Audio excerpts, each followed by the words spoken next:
Assalamu alaikum wa rahmatullahi wa barakatuh. You are welcome back to another class, another government class from Citywide Day College for SS1, and the subject is government. The period is first period, first lesson, and the topic is representative government. My name is Mr. Isaac. My co-presenter, my colleague is Mr. Idowu from the boarding college. The objectives. By the end of the lesson, the students should be able to explain representative government. 1. The student should be able to identify features of representative government, and of course, the student should be able to mention merits and demerits of representative government. May Allah ease the understanding during and after the presentation. Ameen. The content. Representative government is a democratic rule that is made up of representatives that are elected periodically as leaders by the people. In other words, representative government is democratic in nature. And of course, it's a government where people are represented by some people. It's a government where people choose their leaders periodically through elections and give these people powers to rule them. In fact, the type of democracy named indirect democracy, and this system of government is necessary at this modern time because it is not possible for all the citizens to participate in government. Democracy is a government of the people, for the people, by the people, and it has or it had its origin in Greek.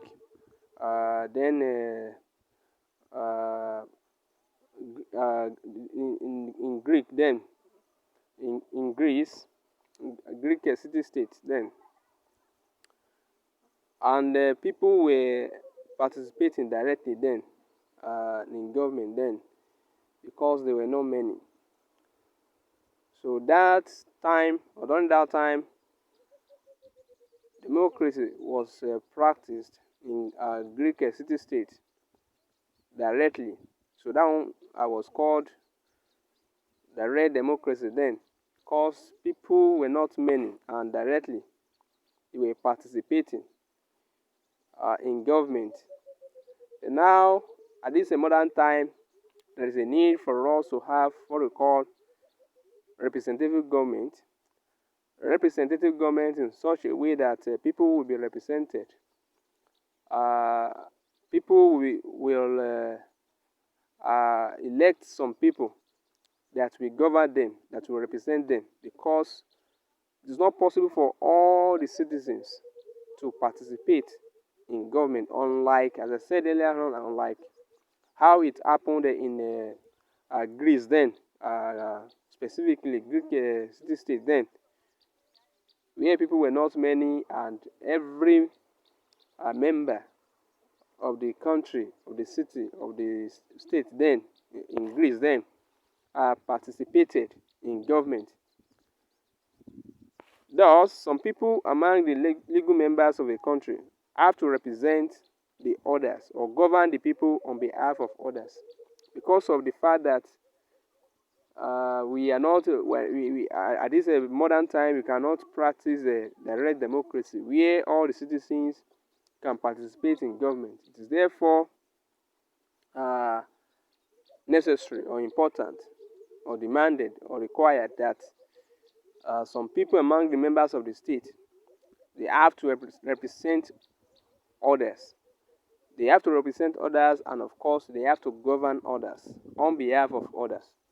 In other words, at this modern time, the citizens, where democracy is practiced, especially indirect democracy, representative government, people have to be represented or have to be governed by some people on behalf of others. So we have some people elected in our representative government, will be representing the governed.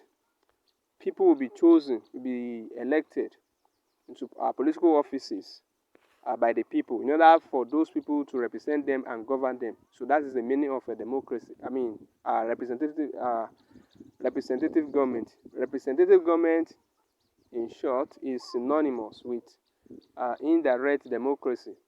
Representative government as a government, a democratic government, where some people are elected periodically, having conducted elections to represent, excuse me, to represent some people or to govern some people in a particular country.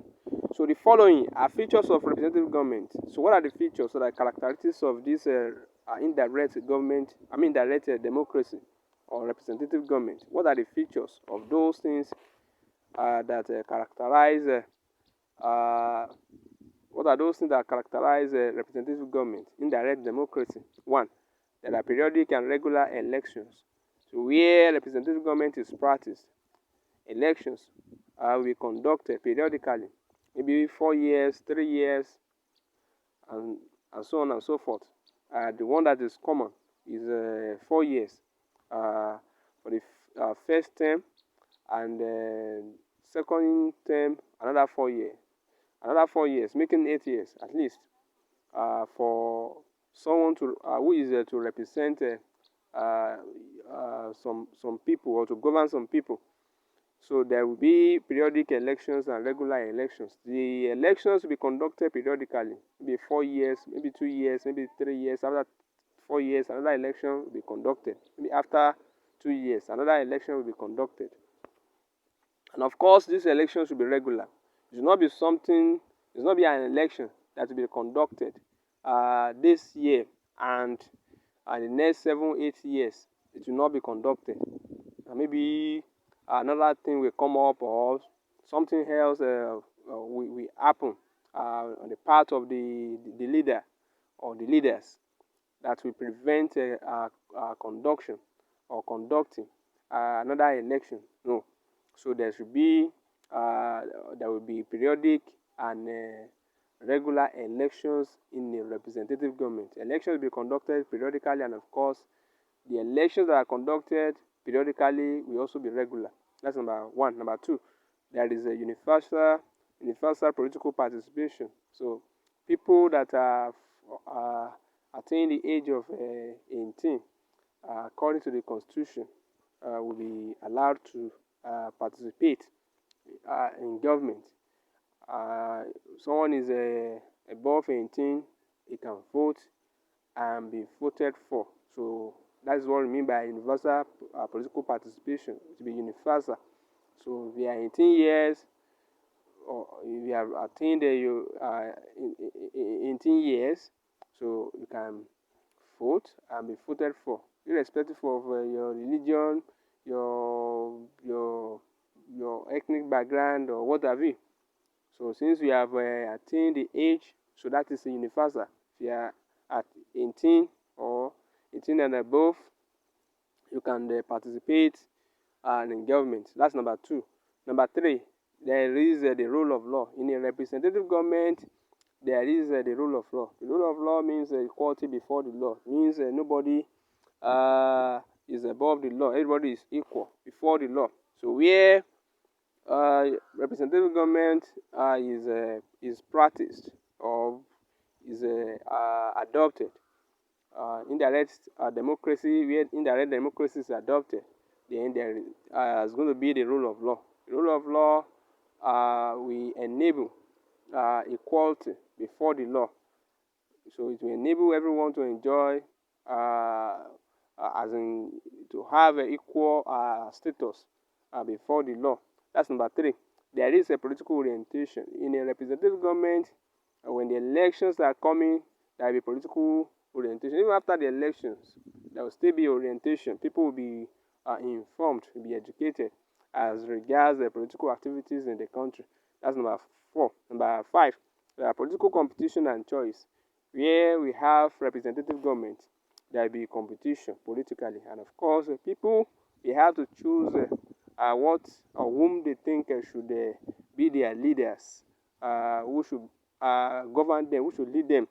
People are to choose those people. So there are political competition. There will be competition, and of course, people will have to choose who will lead or govern them. That's number 4. Number 5, there are free and fair elections.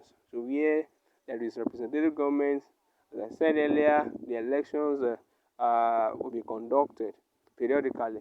And of course, the election will be conducted regularly. And of course, those elections conducted periodically and regularly will be free and fair elections. There will be elections that will be fair. There will be fair, as in an election or elections where uh, there won't be all those kinds of misappropriations or all those kinds of misconduct that's always characterize elections, like rigging, like not allowing some groups or some members of the society or some uh, members of the country to participate in government. That will not happen. That will not happen in a representative government. There will be free and fair elections. So everybody will be free to choose whom they think should be their leaders. And of course, the election will be fair. Be fair. Nobody will be biased. The umpires will not be biased. So that is that about that. There will be free and fair election where there is representative government, where the representative government is practiced. Number 7, there is equality of opportunity. Everybody will have equal opportunity where representative government is practiced. Everybody will have the opportunity to participate, to contest, to vote or be voted for in the election. So nobody can say, okay, oh, you cannot vote or be voted for because of the fact that maybe you practice this kind of religion, or you belong to this kind of a tribe or ethnic group or what have you.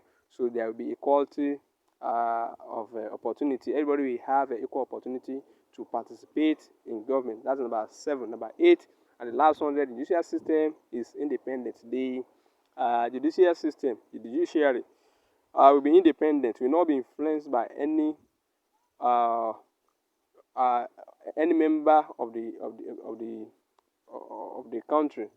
So nobody can influence the judicial system. So the judges and the lawyers and what have you that will be tending to post election issues will be free. Will be free in the representative government. It will be free in such a way that they will decide whether elections that have been challenged in court of law are, are, are, are full of rot, or are good elections, or free and fair elections. So the judicial system, judiciary, should be or will be independent. Will not rely on any of the arms or organs of government. The judiciary will not be relying or will not rely on the executive or the legislature, where representative government is exercised. Those are the characteristics of representative government, where we have where representative government is practiced. The elections will be conducted regularly and periodically, and there will be universal political participation. Everybody will be allowed to participate in government once such a person has attained their intent. Of course, there will be the rule of law in a representative government, and of course, there will be a political competition and choice in a representative government, and of course, there's going to be political orientation. People will be oriented. People will be educated in in a representative government, and of course, there will be equal opportunity for everybody in the country where representative government is practiced, and of course, the judicial system, judiciary, will be independent, be free to operate where representative government is practiced. Having said this, there are advantages and of representative government. There are merits as regards operation or adoption of representative government. What are the things that will be benefited when representative government or an indirect democracy is practiced? Number one, it discourages dictatorship. Where representative government is practiced, so there won't be dictators. So the leaders will not be dictators. In other words, leaders cannot just rule without minding the constitution. They cannot do whatever they like without without relying on the constitution. Of course, without they cannot the leaders cannot rule without minding the people that elect them into political offices. They cannot do without them. They can't be dictators. They can't just do whatever they like. So that's number one. That's one of the advantages. Number two, human rights are respected where our representative government is practiced. Where we have a representative government or where our representative government is adopted, our rights of the citizens will be respected. The leaders cannot just, or the people that represent people, that govern people, cannot just do whatever they like without relying or without minding, without focusing, without minding the rights of the citizens. That's number two. Number three, it is democratic in nature. Representative government is a democratic system of government. It's democratic because there are elections. There are elections periodically. There are elections regularly, and of course, those elections are to be free and fair. When those things are in place, it means the system is democratic in nature.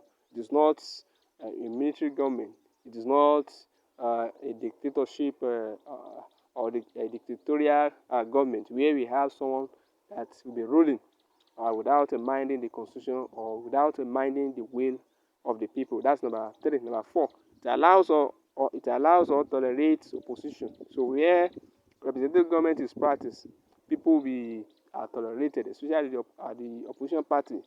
The parties that are not in government, the parties that do not produce the leaders or the rulers or those that are governing in such a country be tolerated, be allowed to talk. For example, now in Nigeria, the ruling party is APC and the opposition party is PDP. I'm talking about the president. The president was produced by the APC, and PDP is the opposition. So where representative government is not practiced, so such a thing cannot happen. Cannot happen. So the ruling party will not allow the opposition party to talk. So that's why the PDP is just enjoying what they enjoy now today as regards political activities in the country. They can talk, they can criticize, they can say this is wrong, this is right as regards Mr. President and other political office holders in the country. So that's number four. Number five. Number four. No, that's number four. Number five, there is accountability. So people that are leading, they have to be held accountable. So they are questioned by people. So after the expiration of their tenure, people will question them. Even before that time, they question them. What have you done? You that you are representing us, what are the things you have done for us? If you are not representing us well, it means you will not be re-elected. So that's accountability. People cannot just be there. We cannot just be there and forget that he has some people that we question him as regards maybe is going back, is re-election and what have you. So people are accountable. They are accountable to whatever they have done. So they are questioned by their people that by the people that elect them. That's number five. Number six, it encourages the checks and balances. Checks and balances that we discussed earlier is enjoyed. Here we have a representative government. Checks and balances, it means the organs of government, the executive, and the legislature and the judiciary. So they have powers to check activities of one another. So he has, for example, the judiciary has some powers to check activities of the executive, and the executive has some powers to check activities of the judiciary and vice versa. What have you? So that's that number 6. Encourages the checks and balances. Then number 7 is a modern system of government. Representative government is a modern system of government. It's not an archaic system of government. It is not a system of government that is old, that is not relevant as we are talking now. It is a modern system of government that is relevant, that is practiced worldwide. It's not an archaic system of government. So those are the advantages of representative government. It allows number one, it allows and tolerates opposition. It discourages dictatorship. Human rights are respected where representative government is practiced, and of course there is accountability. It encourages checks and balances, and of course it's a modern system of government, and so on and so forth. Those are the advantages of representative government. Having said this, lastly, the following are disadvantages of representative government. What are the demerits of this representative government? Indirect democracy. What are the disadvantages? What are the things that are not okay as regards the system? What are the things that should be corrected? What are the things that are not good as regards the system of government? Number one, it is expensive. Direct democracy is expensive.